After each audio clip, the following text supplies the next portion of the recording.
Llegó el momento de la buena conversación y el debate. Abrimos la mesa de todos en Pauta Propia. Pauta 100.5. Partimos esta mesa de todos y, ojo, vamos a hablar de un tema que tiene que inquietarnos bastante más de lo que parece inquietarnos a ratos. En nuestro país el deterioro institucional se ha vuelto una idea incómoda, pero cada vez más difícil de eludir. De hecho, no lo vamos a eludir en esta oportunidad. No se expresa necesariamente en quiebres abruptos ni en colapsos que sean muy visibles tampoco, sino que en cosas que pueden ser más sutiles pero tremendamente relevantes. Pérdida de legitimidad, captura de decisiones, debilitamiento de contrapesos y una creciente distancia entre las reglas formales y la forma en que éstas operan en la práctica. Y aún así persiste una narrativa tranquilizadora, esta lógica de que las instituciones funcionan, que muchas veces impide examinar con mayor profundidad qué tipo de funcionamiento es ese, para quiénes y bajo qué condiciones. Y este deterioro no es solamente un problema político o ético, tiene consecuencias económicas directas, instituciones erosionadas o capturas que afectan la inversión, la productividad, la competencia,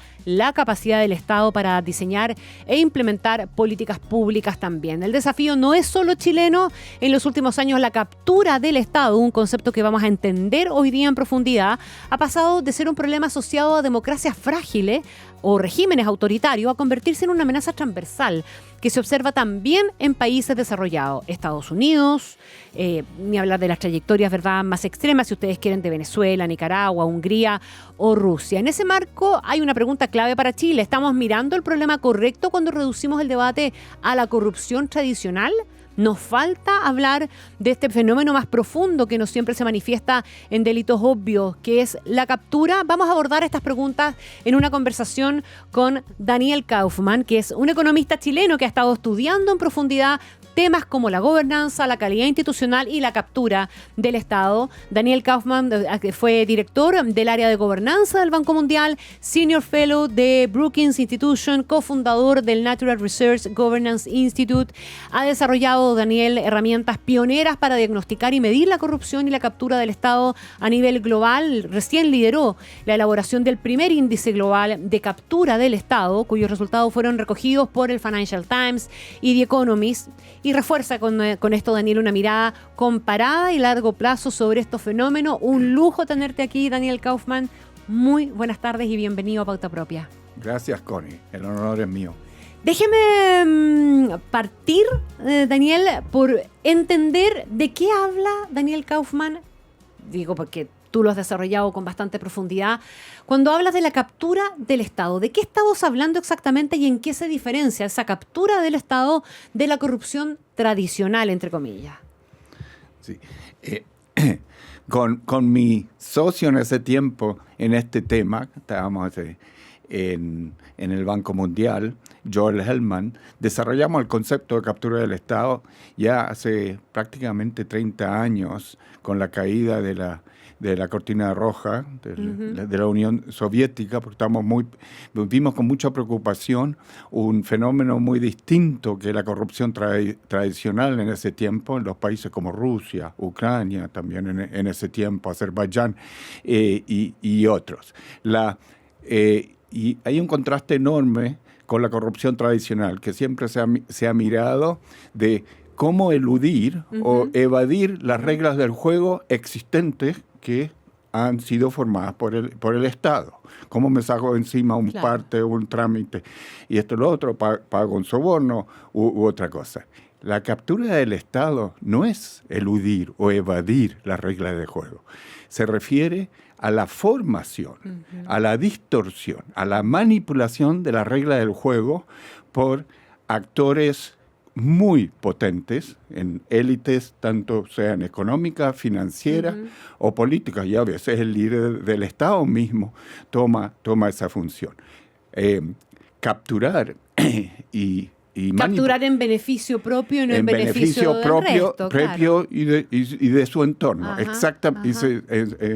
Exactamente. Reglas del juego. Cuando hablamos de reglas del juego, estamos hablando de las políticas económicas, de la política misma, de las regulaciones, de las leyes que conforman, y las resoluciones judiciales. Y las instituciones, incluyendo lo judicial. Tiene muchos aspectos y podemos hablar sobre los distintos componentes de captura porque puede afectar ciertas instituciones, puede ser mucho más abarcador. Por lo tanto, el costo y la consecuencia de esto es un múltiple de lo que siempre mirábamos en cuanto a la corrupción tradicional, comparado con la corrupción tradicional, porque estamos hablando básicamente de capturar todas estas reglas del juego y no solo sacarse una aquí encima, que es mucho más transaccional también. Esto es mucho más o llevarse sistema. un cierto botín para la casa de manera ilegítima, claro. Exactamente. Y una diferencia muy importante en este sentido es de que puede ser legal o cuasi legal la captura del Estado, justamente porque las leyes del momento han sido distorsionadas y manipuladas para asegurarse de que el captor no se meta en problemas legales. En general, la corrupción, hasta hace no mucho tiempo, se consideraba es algo, desde un punto de vista legalista, es algo totalmente ilegal y todo eso. Pero la captura del Estado puede ser hecha dentro del marco legal. Del marco legal, porque el marco legal ya ha sido manipulado y distorsionado. Tú decías, podíamos visitar en el fondo cuáles son los niveles de captura o los espacios donde se da esa captura. Hagámoslo para entender bien el concepto. ¿Dónde? Porque además yo me imagino de la captura puede ser, ¿verdad?, por intereses económicos, pero también puede ser una captura ideológica de un Estado, ¿ah? En una dimensión paralela, digamos. ¿Cuáles son esos niveles de la captura? ¿Dónde se da? Totalmente. Una forma de resumirlo es desempacarlo y ponerlo en forma simple y rápida, 5 niveles, 5 dimensiones cruciales. Una es lo que llamamos la dimensión constitucional, que son las leyes, el sistema judicial, la policía y todo lo relacionado con el Congreso también, y la separación de poderes entre el Congreso, el Parlamento, lo judicial y el Ejecutivo. Cuando se captura, eso se amenaza en forma muy importante. Lo estamos viendo en ciertos países ahora. El segundo es el elemento o el componente económico-administrativo. Entonces ahí entra el presupuesto, el sistema impositivo y todo lo relacionado con el área más económica. El tercero, que es muy importante, es primero el desmantelamiento del ecosistema de anticorrupción existente en un país, ya sea básicamente los inspectores generales, las leyes anticorrupción, tanto doméstica como cuando uno opera en otros países. Todo eso está ocurriendo en Estados Unidos, como sabemos, ya lo hablaremos. Y no solo el desmantelamiento, pero aún más lo que se puede hacer y lo que están haciendo en algunos países es dejar el esqueleto de esas instituciones para capturar lo que queda y básicamente utilizarlo como un arma contra la oposición. Es decir, las instituciones de anticorrupción no necesariamente dejan de existir, sino que persiguen a los que les conviene perseguir. Pero básicamente se distorsiona totalmente todo el ecosistema. El cuarto y penúltimo, que lo acabas de mencionar, y es muy importante, es el aspecto que lo podemos llamar cultural. Cultural, lo de la captura ideológica, cultural. Ideológica, mediática, cognitiva también. Cómo se captura la narrativa y se usan hoy en día elementos psicológicos y de social media muy, muy, muy sofisticados para hacer eso. Ahí entra también toda la captura de la ciencia, el mundo académico y todo eso. Y por último, pero no menos importante, es la captura, lo que llama la captura transnacional, y ahí entra también el aspecto sectorial de los recursos naturales, como el petróleo.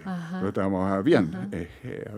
Entonces, si uno tiene un esquema totalmente abarcador, entra todos esos temas. Ahora, en muchos lugares es mucho más parcial, en donde el enfoque es en una o dos. En general, uno mira qué está pasando en la Corte Suprema y todo eso.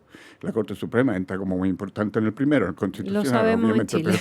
Pero es muy importante Y eso es un esquema, yo creo que bien potente de captura del Estado, de mirar el bosque. Y no solo siempre enfocarse, mira lo que pasó con tal caso o con tal escándalo, porque en muchos de los casos los captores son súper preparados. Y normalmente no operan en una cosa, sino que en más de una. Quiero recordar que estamos conversando con Daniel Kaufman, economista y uno de los autores, ¿verdad?, de herramientas de medición de la corrupción y la captura del Estado. De hecho, acaba de liderar el primer índice global de captura del Estado. Daniel, déjame preguntarte, ¿por qué hoy día? Porque todo esto que tú describes hace cuando tú partiste elaborando el concepto, ¿verdad? Tú mismo lo decías, estaba muy asociado a los países que venían saliendo de la cortina de hierro, etcétera, pero hoy día se está transformando en un desafío incluso para las democracias consolidadas, las democracias liberales, en definitiva. Vamos a llegar a hablar de Estados Unidos, pero en términos conceptuales primero, me gustaría que tú me digas, ¿por qué hoy día se transforma en un desafío? Bueno, lo que ocurre en el tiempo, el mundo sí progresó en muchos sentidos y especialmente en cuanto a riqueza, pero tal riqueza ha estado muy concentrada.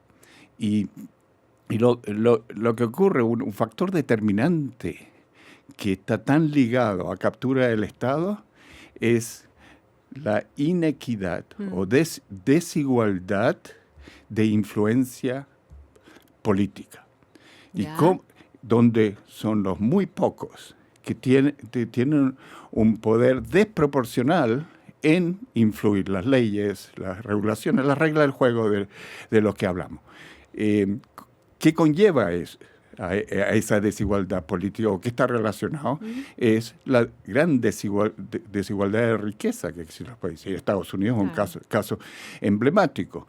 Chile tiene sus riesgos y ha tenido su aspecto muy importante en eso. Entonces, en el tiempo, esa relación ha conllevado eso. Pero nosotros desde el principio, y aún en la Unión Soviética, estaban en transición a democracia, lo pusimos muy, muy en claro que esto es un riesgo a las democracias. A las democracias, exactamente. Pero ahora como dices, la democracia es muy establecida. Claro, porque siempre se ha puesto como caso de ejemplos extremos, Nicaragua, Venezuela, Hungría, Rusia, ¿verdad?, que tienen patrones bien comunes y a lo mejor un poquitito más obvios si uno quiere, pero ¿cómo hay que interpretar lo que está pasando con Estados Unidos? Especialmente ahora, durante la era Trump. Usted ha hablado, Daniel Kaufman, tú has hablado, Daniel Kaufman, de una captura en marcha en el caso de Estados Unidos. Sí. Como antecedente a eso, y ahí vale la pena mirar los datos que hemos recientemente elaborado, queda muy claro porque la base de datos va desde los fines de los 90 hasta recientemente. Es muy interesante ver qué temas salen de la evidencia, de los datos. Uno es de que hay países que son mucho más corruptos que capturados, donde la captura no ha sido tan grande, especialmente donde la corrupción es más desorganizada y todo eso. Grecia es un caso muy interesante donde eso. Pero hay otros que salen mucho más capturados que corruptos. Chile es uno de esos. La corrupción no es tan alta, pero hay más captura. Vamos a detenernos en Chile después. Sí. Inglaterra también sale así interesante. Y obviamente un caso emblemático es Estados Unidos, donde hay una brecha bien importante entre los dos. Estados Unidos, hay que aclarar, Estados Unidos desde los fines de los 90 hasta ahora ha experimentado un auge en cuanto a captura del Estado. Así que no es que haya nunca sido un ejemplo mundial, como por ejemplo Noruega, los nórdicos, los neozelandeses y todo eso. Claro que en este momento, y llegamos a este momento, estamos a otro nivel y los riesgos son enormes. Y ahí entra todos los componentes que acaban... Los cinco, donde están en marcha y están en riesgo. Esto no es aleatorio. Hubo todo un programa que se elaboró para este tipo de plan, que es el proyecto 2025, que sale ya publicado, pero no se le da la importancia que se merecía en el 2023. Y si se lee claramente eso, ahí están muchos de estos elementos. Ahora, en cierto sentido, está yendo más allá. Pero está en marcha. El veredicto final lo tendremos que estudiar y quizás tenemos una conversación en un par de años. Pero obviamente... Porque la pregunta es cómo uno desarma luego ese nivel de captura. Primero, la pregunta antes de esa, quizás aún más importante, es cómo primero frenar el proceso y evitar que haya más daño. Después hay que preguntarse cómo se desarma. Desarmar un país ya capturado es muy difícil. Y puede tomar una generación. Y ahí tenemos el caso de Rusia, que es un caso extremo.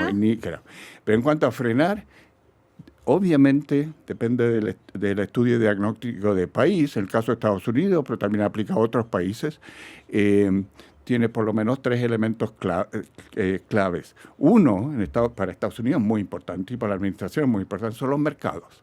Los mercados tienen un poder de balancear y decir muy claramente, esto no hasta se puede. Aquí nomás, no. Hasta aquí nomás. Pasó con los aranceles. Sí, y ahora veremos lo que pasa con el presidente del Banco Central de Estados Unidos, que es el Federal Reserve Board, pero tiene muchos ejemplos. Entonces los mercados, y ahí miran los mercados, también los captores, están muy atentos a los mercados porque pierden mucho. Claro. Uno. Dos, el sistema judicial. Y pues los jueces juegan un rol clave. El problema es si parte del sector judicial ya está también capturado. Claro, ahí uno pone a prueba qué tan capturado o no está el sistema judicial, ¿verdad? En función de la reacción que tenga frente a estas cosas. Exactamente. Y ahí tenemos el desafío de que la Corte Suprema tiene sus elementos politizados y todo eso. Pero los jueces al nivel intermedio y más bajo están jugando un rol en cuanto a frenar. Y tercero, lo más importante es la ciudadanía. La ciudadanía, el voto. Y la movilización. Y las manifestaciones y todo eso. Y eso está comenzando a correr. Así que a nivel general hay esos elementos. Y lo último es, cuán fuerte, cuánta historia institucional el país tiene. Estados Unidos fortaleza institucional. Tiene, así que de la noche a la mañana no se puede siempre se ha dicho que Estados Unidos tiene sus contrapesos todavía, ¿verdad? Y el mismo hecho de ser un federal, cada estado puede ejercer un contrapeso. Exacto. Además. Los estados juegan. Exacto. Déjame, Daniel Kaufman, traerlo a Chile ahora. ¿Dónde se sitúa Chile? Porque ya nos decía que Chile es un país más capturado que corrupto. Y como estamos recién bajando el concepto de la captura, es interesante que nos explique por qué Chile es más capturado que corrupto. ¿Qué significa eso en términos de su deterioro, nuestro deterioro institucional? Porque aquí siempre hablamos de que las instituciones funcionan. Bueno, ¿de qué me sirve que me digan que las instituciones funcionan si están erosionadas o están capturadas finalmente? Okay. ¿Qué pasa con Chile? Chile.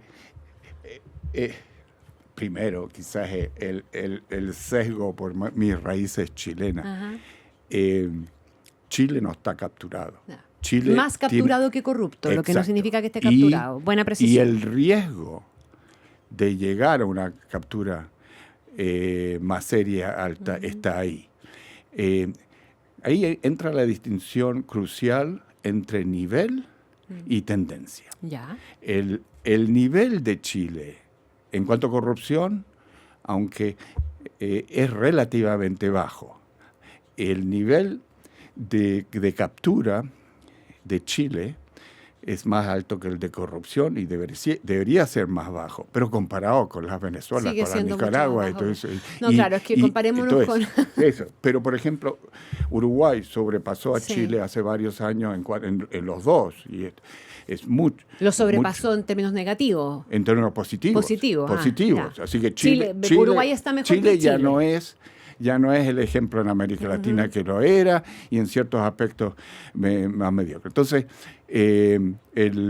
la preocupación es la tendencia hacia dónde va. Y yo creo que usted tú y los que viven aquí conocen mucho mejor lo que ha ocurrido los últimos años, especialmente desde 2010, 12, 14, Sí. en cuanto a casos emblemáticos, Sí, incluyendo hay- escándalos. Sí, los por Penta y citarlos todo eso. rápido, digamos, no para parar en AFP, ello. los Claro, Penta, Penta, y todo eso. SQM. Y SQM y más recientemente Audio y las matrushkas belorrusas y exacto. todo eso. Bien, estás súper al tanto, ¿ah? Muy bien. Yo viví en Ucrania. ¿Ah? Viví en Ucrania Ah, mira. trabajé en Moscú hace décadas. Pero Así que cree, conozco. Daniel. Entonces ahí ha habido una evolución donde ciertos aspectos de intereses creados, pero muy, muy fuertes, Sí. han jugado un rol más importante en un entorno institucional relativamente fuerte que todavía funciona. O sea, las instituciones sí funcionan. Sí en Chile. funcionan, pero número uno, deberían y podrían funcionar mucho mejor hoy en día, dado donde Chile estaba en el 2010. Ajá. En el 2010, hasta yo escribía que para el 2025 Chile puede estar en los mejores 5 de la OCDE. Y se quedó. ¿Y qué nos pasó? Se quedó estancado. Por las razones que. Claro, que pero mencionaba. ¿por qué permitimos que esos casos ocurrieran y abrimos la compuerta de este deterioro finalmente? Bueno, ahí Que no lo hemos revertido. Sí. Tú y los analistas políticos aquí sabrán más. A mí, la apreciación desde afuera, que un cambio político muy importante, fue en la política. Y cómo se cambió también el sistema político. El sistema político y la calidad de la electoral, política. Y la calidad de la política, pero una cosa puntual que ocurrió, y ahí hay que aprender de otros países, yo creo, para remirarlo, si es que existe la posibilidad, es de que se perdió la capacidad de consenso político.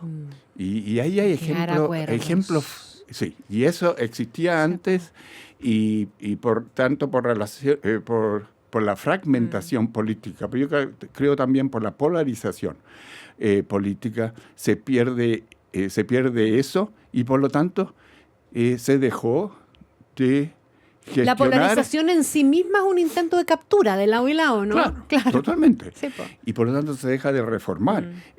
Para un país que llega a muy buen nivel institucional, que llegó, pero para seguir a ese nivel tiene que seguir modernizándose y seguir reformar. Daniel, Lo que pasó en el sistema judicial, Sí. que no han reformado todo eso. Sí, pues estamos ahí todavía discutiendo que cómo cambiamos el sistema de nombramiento, etcétera, Todo, etcétera, sí. y hoy día todo parece insuficiente, ¿verdad? Y ahí los Países Bajos, por ejemplo, Alemania Sí. y Suiza tienen ejemplos fantásticos donde los incentivos son para consenso político. Tienen un sistema, cada uno distinto.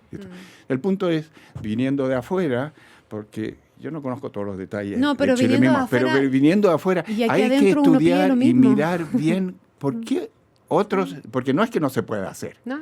Y lo hicimos durante mucho tiempo. Lo que pasa es que dejamos de hacerlo. Y la pregunta Exacto. es qué pasó ahí entre medio, ¿verdad?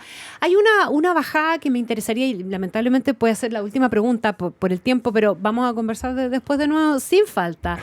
Porque es importante entender, hay gente que dice, que siente que estos temas son distantes, ¿verdad? Y que no, esto deterioro provoca bajo crecimiento económico y provoca estancamiento.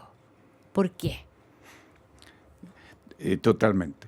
Y esa ha sido una falencia del lado nuestro, de los analistas, es de no concretizar lo suficiente, quedarse a un nivel demasiado abstracto. Al fin y al cabo, el ciudadano, ya sea en Chile o en otros países, ¿por qué al final no recibe o recibe una pensión tan baja?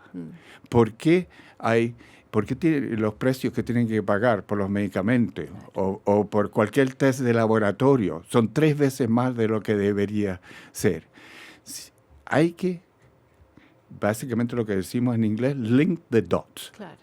Ligar los puntos y mirar, bueno, ¿cuál es el interés creado? ¿Qué está detrás de eso? Y ¿cuál es el rol de los gremios? Los gremios laboratorios, los lobbies. Entonces hay que concretizarlo y cuando uno ve eso, y nosotros hemos hecho los estudios de cuál es el costo de esta corrupción a alto nivel y de la captura del Estado. Estamos hablando de lo que llamamos el costo triple. ¿Por qué costo triple? Porque si un país deja de reformar y lo hace mal y empieza a estar capturado y corrupto, en el largo plazo va a tener solo 1/3 del ingreso por cabeza de lo que tiene un país que logra evitar caer en la corrupción grande y en la captura. Estamos hablando de una relación de 3-1. $15,000 al año o 50, o 45 o 50. El mismo efecto hemos encontrado, y estos estudios académicos en cuanto a salud, incluyendo mortalidad, tanto infantil, maternal, en cuanto a inversiones, tanto extranjeras como domésticas, y en cuanto a educación. Chile necesita, obviamente, lo que nos ha hecho, reformar seriamente el sistema educacional, como Asia está sobrepasando a toda América Latina, y Chile incluido, que siempre ha estado muy orgulloso de estar relativamente bien en América Latina, pero estamos muy detrás.